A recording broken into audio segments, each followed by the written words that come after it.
வாழ்வுக்கான வரலாற்று செயல்முறை உருவாக்கப்பட்டு கட்டமைக்கப்பட்டதை வரலாறு திட்ட தெளிவாக ஆவணப்படுத்தியுள்ளது. ජනාධිපති චන්දකාලය ඒක ආපු ජනාධිපති අනුර කුමාර දිසානායක කිව්වා 10,000 අපි යුද හමුදාවට එකතු කරලා දුන්නා කියලා. එන ඒ හමුදාව තමයි මේ වංචාව කරා දූෂණ කරා මේ ලේඩිස්ලා අම්මලා නංගිලා මේ දූෂණ කරලා මරලා දානවා.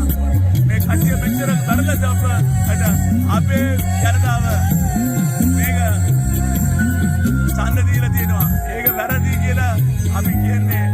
වැරදි කරන දිගටම වැරදි කරලා තවත් ඒකට මොන හරි සාධාරණ ඉස්සරට ඉඩ දෙන්න ආණ්ඩුවට අපි හොඳ පාඩම කියලා දෙනවා කියලා